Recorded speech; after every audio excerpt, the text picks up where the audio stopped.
വളരെ പ്രധാനപ്പെട്ട വാർത്ത പുറത്തു വരുന്നു. ഹണി റോസ് ലൈംഗിക അധിക്ഷേപവുമായി ബന്ധപ്പെട്ട പരാതി നൽകിയിരുന്നു. വ്യക്തി അധിക്ഷേപവുമായി ബന്ധപ്പെട്ട പരാതി ഉണ്ടായിരുന്നു. ബോബി ചെമ്മണ്ണൂരിന്റെ പേരെടുത്ത് പറഞ്ഞു തന്നെ പരാതി അവർ കൃത്യമായി പോലീസിന് നൽകിയിരുന്നു. ഇപ്പോൾ ദാ ബോബി ചെമ്മണ്ണൂർ കസ്റ്റഡിയിൽ എന്ന വാർത്ത പുറത്തു വരികയാണ്.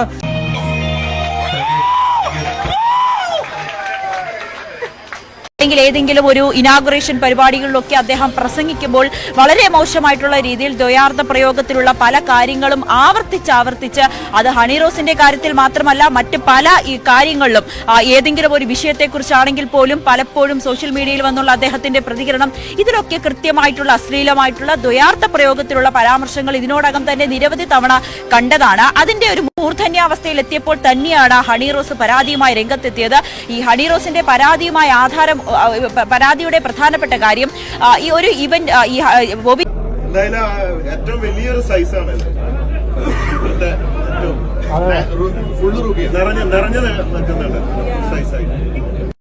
അന്തൊക്കെ പറഞ്ഞവരാരും ഇന്ന് വരെ എന്റെ റബ്ബർ വീട്ടിനെ പറ്റി കുറ്റം പറഞ്ഞിട്ടില്ല. അങ്ങനെ പറഞ്ഞാ പിന്നെ ആരും കുറ്റം പറയലല്ലോ. കാരണം പറഞ്ഞവൻ തന്തയ്ക്ക് പറക്കാത്തവനായി പോതില്ലയോ. അയ്യോ വിശ്വാസമില്ല, ഞാനങ്ങ് പോയേക്കാം. നമുക്കൊപ്പം ഹണി റോസ് ചേരുകയാണ്. Good morning Honey Rose, well done. ഇപ്പോൾ കസ്റ്റഡിയിലായിരിക്കുന്നു ബോബി. അവരുടെ പോസ്റ്റിൽ ഒരുപാട് പേര് മോശമായിട്ട് ചിത്രീകരിക്കുന്നുണ്ട്. ഞാൻ കുന്തി ദേവി എന്ന് പറഞ്ഞത് അത് വെച്ചിട്ട് മാറ്റി വേറെ തരത്തിലൊക്കെ പ്രചരിപ്പിക്കുന്നുണ്ടായിരുന്നു. കൊടുത്തു അങ്ങേക്ക് ഇപ്പൊ മറ്റെത്രയോ കഥാപാത്രങ്ങൾ പറയാമായിരുന്നു. നമ്മളാരും ആരാടാ നിന്നെ ഈ ദുശീലങ്ങളൊക്കെ പഠിപ്പിച്ചത്? ഒക്കെ എന്റെ യോഗമാവാ.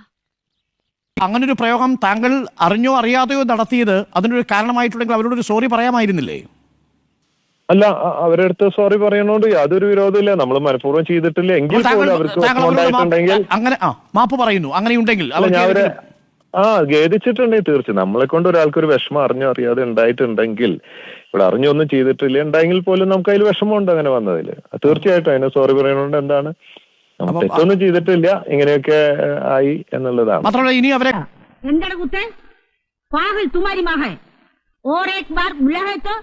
നിന്റെ പല്ലടിച്ച് കൊടുക്കും. സ്വന്തം മകന് സൽബുദ്ധി പറഞ്ഞു കൊടുക്കാൻ മാത്രം പറ്റിയില്ല. തിരിച്ചറിയണ്ട, ഞാൻ പറഞ്ഞില്ലേ മോളെ, അവന്റെ സമനില തെറ്റിയിരിക്കുക പാവം. നമുക്കൊപ്പം ഹണി റോസ് ചേരുകയാണ്. Good morning Honey Rose, well done. ഇപ്പോൾ കസ്റ്റഡിയിലായിരിക്കുന്നു ബോബി.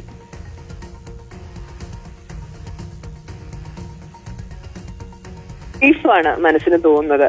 കാരണം നമുക്ക് അത്രയും സ്ട്രോങ് ആയിട്ടുള്ള ഒരു എന്താ പറയാ ഒരു ഭരണകൂടമുണ്ട്, അല്ലെങ്കിൽ ഒരു പോലീസ് ഡിപ്പാർട്ട്മെന്റ് ഉണ്ട് എന്നൊക്കെ കൃത്യമായിട്ട് തെളിയിച്ച ഒരു നിമിഷമാണ്. എനിക്ക് അത്രയും സന്തോഷം നൽകുന്നു. കാരണം എന്റെ മുഖ്യമന്ത്രിയുടെ അടുത്ത് അദ്ദേഹത്തിന്റെ അടുത്തും സംസാരിക്കാൻ ഒരു അവസരം ഞാൻ ചോദിച്ചിരുന്നു. അത് എനിക്ക് ലഭിക്കുകയും ചെയ്തു. അദ്ദേഹത്തോട് എന്റെ ബുദ്ധിമുട്ടുകൾ ഞാൻ വ്യക്തമായി പറയുകയും ചെയ്തിരുന്നു.